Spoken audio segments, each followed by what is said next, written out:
the coming season and looking at it from your point of view in terms of coaching and challenges that you've faced over the years? I guess this is probably, in terms of the way the season is structured and what's at the end of it, Rugby World Cup, perhaps one of the biggest challenges that you've faced? Yeah, I think they just, each time the challenges have stepped up. This time last year, leading into the Guinness Series, it was a fresh challenge and very much a demanding one. And since then, it's probably gathered momentum and it will continue to gather momentum through this next 12-month period. And in terms of where Ireland are now compared to 12 months ago, they're the standout marked team, if you understand what I mean, given the fact that you've won the Six Nations Championship last year. Yeah, things fluctuate so quickly. I still think probably in terms of even world ranking, England now have gotten to the top 3. They would probably be, from this hemisphere, the team that people would see as longer term through the 12-month period, the team to beat without a doubt, because they've got the Rugby World Cup at home and they've got such depth in their resources. And certainly for us leading into the series now, our resources are being severely tested. So what's different for Ireland this year from a starting off point compared to 12 months ago? I guess, you know, there's a number of new faces. There will be a number of new faces probably through this 3-match series. You know, it's probably well set up for us in preparation for the Six Nations, in that we will get the opportunity to first and foremost have unbelievably tough encounters with world number 2 team and an incredibly physical outfit in South Africa and the Australians who got the better of us last year. And at the moment, Georgia, I would say, will be very, very combative. I think that's going to be a really interesting opportunity for us to have a look at a couple of guys and see how they measure up in that physical test match environment that they're going to be going into. Are you concerned that, you know, even though the season is in its infancy, at the high attritional rate in terms of number of players who are injured at this moment in time? Yeah, I am concerned. I think it's difficult then to gauge where you're at. It's difficult to gauge when those guys will be factored back in, and it's also difficult because just our playing resources in the professional game in Ireland are so much smaller than some of our near neighbours and certainly some of our combatants from the Southern Hemisphere. So that's going to be a real challenge for us, particularly with some of the guys like you know, Keith Earls, Ian Henderson, Donica Ryan, Sean O'Brien, Ken Healy. You know, the list is lengthy, and that's going to be a real challenge for us without those players, but it offers an opportunity for others, as did Argentina in the summer, where some guys put their hands up. Are you happy that the strength and depth is there now to a greater degree than would have been there previously? I'm seldom happy, to be honest. You're always wanting a little bit more depth, a little bit more consolidation, because you know you're going to have to go to that at some stage in some particular position. You know, I mentioned Ian Henderson and Donica Ryan, Dan Tui as well, who was really good for us against Scotland last year at the start of the Six Nations. Suddenly, when you get 3 injuries in one position, you're starting to really put pressure on the other guys who are available. It's the first season that Ireland will have taken to the field for quite a long time without Brian O'Driscoll. What are your thoughts of Ireland post Brian O'Driscoll, or does that sort of mean you've got to think a different way in terms of the way you're going to set up your team?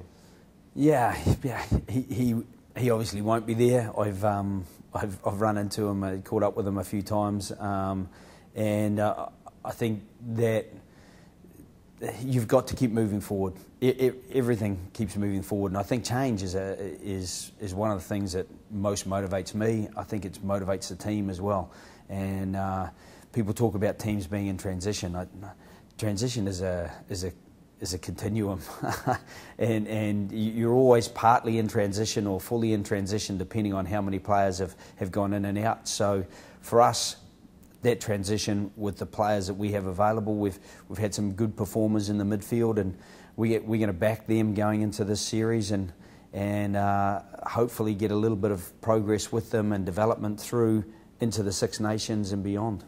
One of the main strengths of Brian, apart from his attacking prowess, was his defensive organisational ability. I mean, has that now become a more collective responsibility, or how does that feature? Yeah, I think it has to become a little bit more collective, because you had one person operating a lot of the decisions for other people as well as himself, because other people would react off him. And so, you know, we'd hope that what we see in these next 3 weeks is something similar, in that we can make different decisions on the edge of our defensive line, but those decisions are fairly well coordinated with the players around them, and that's something that hopefully we will see evolve through the 3-game series. Do you have a candidate in mind, or is it like a selection process? Are you still open-minded as to who you think is going to slot in there? Yeah, it's pretty close to the time now where we're going to have to make that decision. But there's still a few things going around in our heads and being spoken about at our coaching meetings about how we best solve the conundrum of the midfield. But we're also trying to make decisions about a number of other positions as well. You know, with some of the injuries we have, we've got a few other challenges. So we're probably not as transfixed on the midfield as people might think, just because selection in any part of the field is such an important part of your strategy to develop people going forward, and also your strategy to deliver through the 3-game Guinness series. How much of the onus is on the players to perform and play their part? I mean, you're providing them with the platform, you're providing them with a proper coaching environment, but you seem to have, over the last couple of years, since you've been there, that there's a lot of emphasis on the players having to take responsibility as well. Yeah, if you try to take responsibility for players, I think it's a dangerous situation to be in, because you can't take responsibility once the whistle goes and once those 40 minutes start, where they have to be the ones accountable for the decisions made, for the commitment given, and for the continuity they provide, both attacking and defensively. So I think I've been really lucky to have a fantastic coaching and support staff, and guys like Jason Cowman, and who does the physical preparation, and Aina Felvey leading the medical team, and the coaches like Simon Easterby and Les Kiss. So all of us work as hard as we can to make them as independent as they can be, and then to have quality leaders in that group.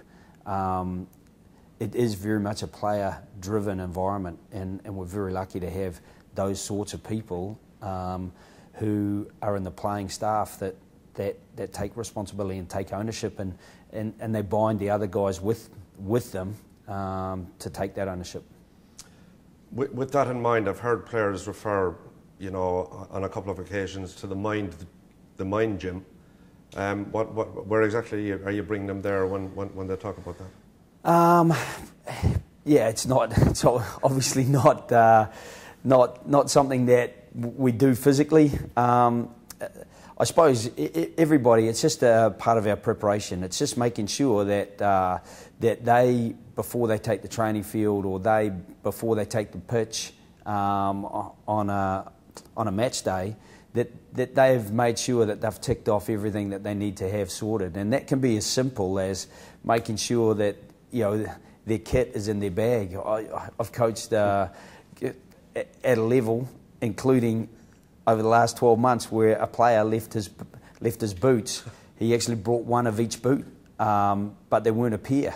And that was very awkward, because they were both left-footed boots. It's not conducive to quality performance. So it starts with the really basic things, to make sure that you've done your preparation, that you've got things packed away, so that the information, the equipment, everything's packed away, so that when you get on the pitch, you're well prepared. Can we refer back to the Rugby Championship? I mean, your first game up of the Guinness Series is against a team called South Africa, and we've seen what they've done, ended a fantastic unbeaten run of New Zealand, which may frighten us. And then if you look at their physicality, that probably scares us. Yeah, look, it scares me as a small man. I think one of the things is that they have really started to extend the way they're playing. They've got such good athletes. I know that Vermeulen, he's the guy who's got the most turnovers for them. Coetzee has made the most tackles. They've got Matfield and Vermeulen and Etzebeth putting real pressure on at line-out time. Their front row, if you take out, they've got two very good scrummaging hookers, but if you take out Adrian Strauss, then you put Bismarck Duplessis in, and they just bring power to every aspect of the game with Yanni Duplessis, Matawira. I think that they're more balanced than I've seen them for a long time. I thought Pollard's try after they actually got the All Blacks on the outside in that last match of the Rugby Championship. Habana beat Israel Dag 1-on-1. They finally got to Habana. 2 phases, quick ball. Pollard gets the gap between 2 tight forwards and shows the acceleration and power to get through under the post, almost untouched. He's been a little bit of an exciting revelation for them. You cannot underestimate LaRue. He was South Africa Players Player of the Year last year. He's been very, very dangerous. He's got a very dangerous left foot kicking game. He can play short, or he can get good long space in behind, and he's got great acceleration. So with him coming from the back with the likes of Hendricks, Peterson, Habana, of course, and then probably one of the quiet improvers and go-to men for them has been Surfontaine.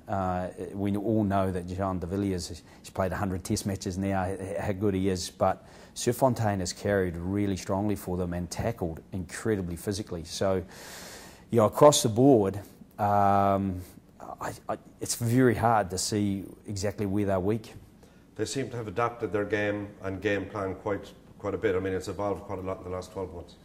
Yeah, I think if you go back to when they last won the World Cup in 2007, they were incredibly strong defensively.